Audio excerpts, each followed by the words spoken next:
प्राचीन काल में गंगा नदी के तट पर रभ्य नामक एक महामुनि निवास करते थे। उनके आश्रम के नजदीक ही महर्षि भारद्वाज का आश्रम था। दोनों में घनिष्ठ मित्रता थी। परस्पर एक दूसरे के सुख दुख का विचार रखते थे। रभ्य मुनि के 2 पुत्र थे, अर्वावसु और परावसु। दोनों भाई बुद्धिमान और समस्त विद्याओं में पारंगत थे, किंतु महर्षि भारद्वाज के बहुत दिनों तक कोई संतान नहीं थी। आखिर उनको एक पुत्र प्राप्त हुआ। भारद्वाज दंपति ने उस बालक का नाम यवकृत रखा और लाड़ प्यार से उसका पालन पोषण किया। महर्षि भारद्वाज अपने पुत्र को एक योग्य विद्वान बनाना चाहते थे, परंतु उस बालक की किसी भी विधा में रुचि न थी। वह खेल कूद में अपना समय व्यर्थ गंवाने लगा। उम्र के बढ़ने के साथ साथ उसका आलस्य भी बढ़ता गया। बालक उद्दंड निकला। महर्षि अपने पुत्र के व्यवहार से अत्यंत दुखी रहते थे। ऋषि भारद्वाज का पुत्र यवकृत रभ्य पुत्रों की विद्वता और यश प्रतिष्ठा देखकर ईर्ष्या करने लगा। उसने सोचा, अर्वावसु और परावसु विद्या के कारण ही सर्वत्र पूजे जाते हैं, उसे भी ऐसी विद्या प्राप्त करनी चाहिए। यवकृत ने ऐसा संकल्प तो किया, किंतु परिश्रम और निष्ठापूर्वक अध्ययन करना उसके स्वभाव के विपरीत था, और अब उसकी आयु भी विद्या अध्ययन के अनुकूल नहीं थी। बहुत सोच विचार करने के बाद यवकृत को लगा कि विद्या प्राप्त करने का सरल उपाय तपस्या है। कठोर तपस्या करके विद्या अर्जित करनी है। यह निर्णय करने के बाद यवकृत ने इंद्र के प्रति घोर तपस्या शुरू की। तब देवराज इंद्र ने उसकी तपस्या से प्रसन्न होकर पूछा कि वत्स बताओ, तुम कैसा वर चाहते हो? तब यवकृत ने अपने संकल्प की सिद्धि का अवसर पाकर अपनी आकांक्षा व्यक्त की।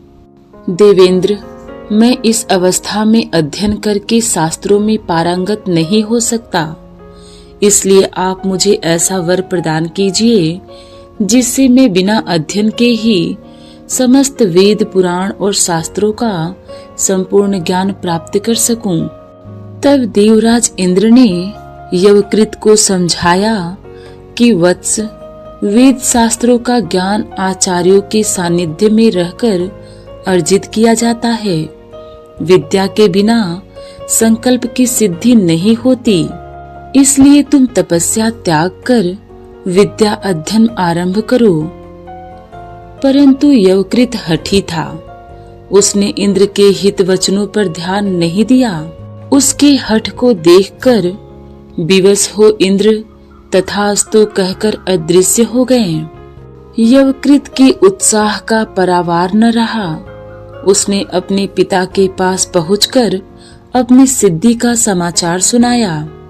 महर्षि भारद्वाज ने यवकृत को अपने पास बैठाकर वात्सल्य पूर्वक उसकी पीठ थपथपाते हुए कहा, कुमार, अनायास प्राप्त विद्या सच्ची विद्या नहीं होती। ऐसी विद्या अहंकार को जन्म देती है, मनुष्य में मोह मद और मात्सर्य भाव जगा देती है।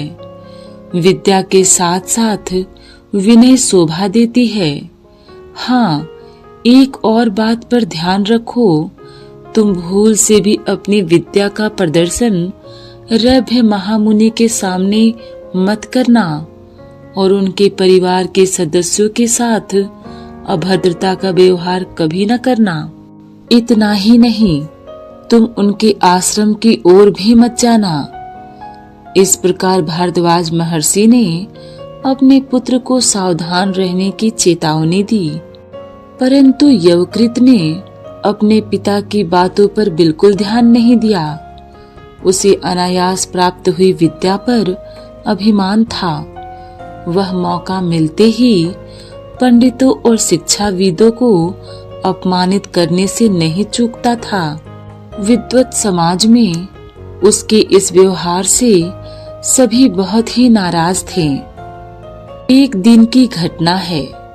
परावसु की पत्नी सुप्रभा पास ही स्थित नदी में स्नान करने के लिए जा रही थी।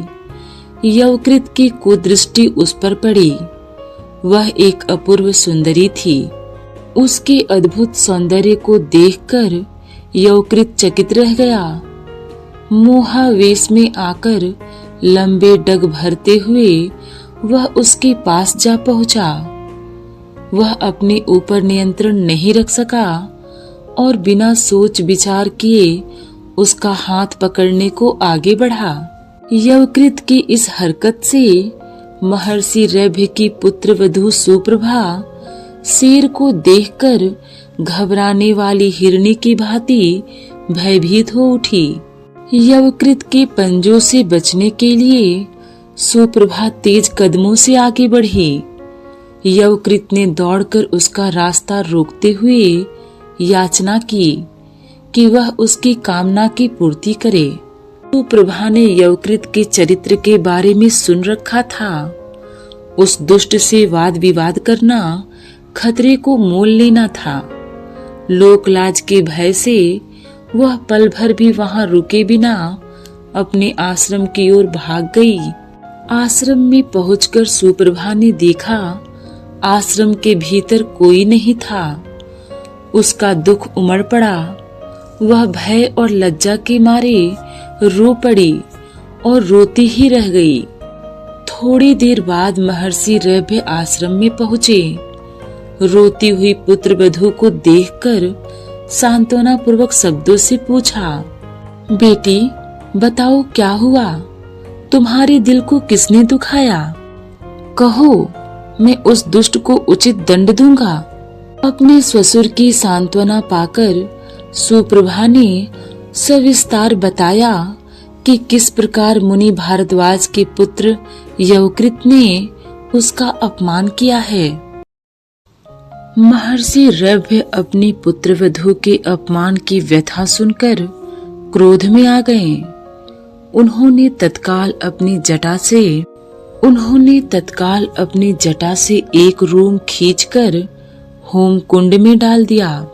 उसी क्षण होम कुंड की अग्नि में से एक स्त्री उदित हुई। पुनः एक जटा निकालकर रभ्य मुनि ने होमाग्नि में डाल दिया।